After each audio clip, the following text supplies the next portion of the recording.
మనం మర్చిపోకుండా ఉండాల్సిన విషయం ఏంటంటే, మనం క్రీస్తులో ఉన్నాం కాబట్టి మనకి శ్రమలు వచ్చినాయి. దేవుని నమ్ముకున్నాం కాబట్టి మనం నిందించబడుతున్నాం. మనం ఉత్తిగా మన నీతిని బట్టి వచ్చి మనం నిందించబడతలా. మనం దేవుని నమ్ముకున్నాం కాబట్టి మనుషులు అది చూసి నచ్చక సత్య మార్గం ఒప్పుకోకుండా మనల్ని ద్వేషిస్తున్నారు కాబట్టి దేవుణ్ణి బట్టి మనం నిందించబడుతున్నాం. కాబట్టి మనం ధన్యులం, మనం దేవుడి దృష్టిలో యోగ్యులం. బికాజ్ దేవుణ్ణి బట్టి.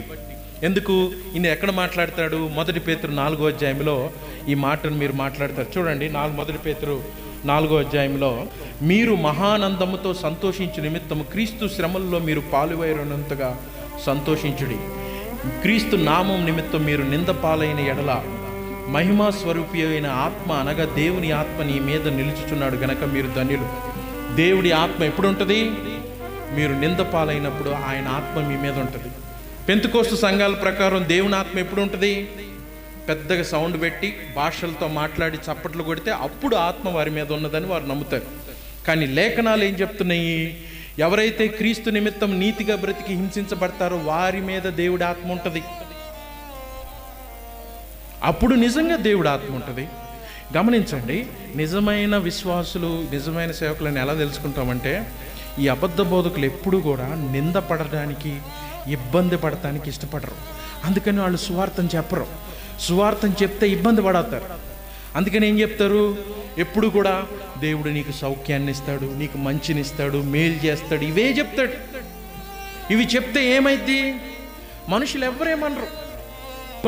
క్రిటిసైజ్ చేసే పాస్టర్లు మీరు ఫాలో అవ్వద్దు. 2-3 పాస్టర్లు ఉన్నారు, ఎప్పుడు వాళ్ళు మంచి మాటలు చెప్తారు, మంచి పాజిటివ్ మాటలు చెప్తారు.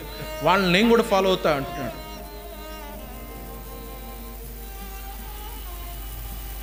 ఆయన ఎప్పుడు కూడా నీకు క్రీస్తును ప్రకటిస్తే, నీ పాపము నిమిత్తము నువ్వు నశించడానికి వెళుతున్నామని ప్రకటిస్తే వాడు ఆ పాపంలో ధైర్యంగా ఉండలేడు. నువ్వు అలా కాదు, నీకు మేలు చేయి, పాజిటివ్ ఆలోచనలో ఉండు అని అంటే, పాజిటివ్ దేంట్లో ఉండాలి?